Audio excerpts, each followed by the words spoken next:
Essa é a linha Mundinho da Leitura. São livros todos cartonados, com capa dura. Vou movimentar aqui para vocês verem. Então, ele é uma capinha bem dura, bem lisinho. Olha que gracinha. Então, o Mundinho da Leitura, ele vai ter alguns modelinhos. Vou começar com esses livros do sentimento. Ele vai falar da felicidade, da raiva e do medo. Olha que coleção mais bonitinha. Então, a ideia aqui é os gatinhos, ele fala, e se eu sentir felicidade? O que vai acontecer com o gatinho se ele sentir felicidade? Então, ele fala, ó, de todos os sentimentos, o meu preferido é a felicidade. Então, ele vai falando o que acontece no corpinho dele e vai falando um pouquinho aí desse sentimento que é a felicidade. Todos capa dura. A raiva, olha que legal. Aqui ele fala de uma forma super legal de como trabalhar a raiva. Ó. Sentir raiva não é nada divertido. Quando ela aparece, eu fico vermelho e nem percebo o que faço ou digo. Então, a ideia aqui é as crianças se colocarem no lugar do gatinho e perceber se com ela acontece isso também. O que ela poderia fazer para diminuir aí o sentimento de raiva. Olha que interessante. Mesma coisa do medo. Ele vai falar do medo, né? Quando ele sente medo, o que acontece? Ele tem medo do quê? Olha que legal.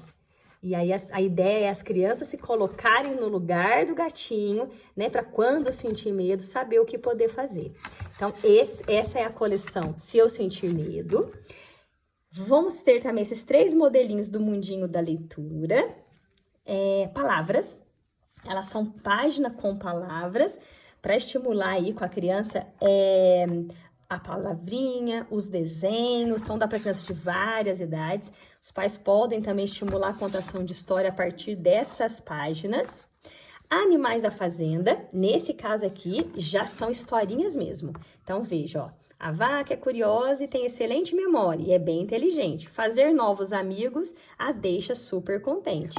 Então, ele vai ter várias historinhas falando aqui dos bichinhos e dos sons que cada bichinho da floresta faz.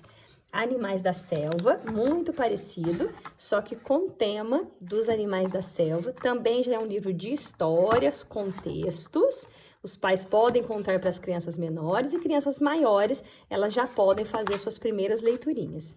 Vamos ter também Anne Frank, da mesma coleção Mundo da Leiturinha. Então, veja que ele vai falar em letras maiúsculas um pouquinho da história da Anne Frank, que é bem interessante.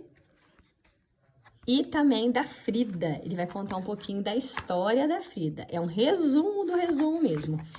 São textos bem grandes, contando um pouquinho da história dessas 2 mulheres aí. Então, essa é a coleção Mundinho da Leitura, da Coração Bate-Bate.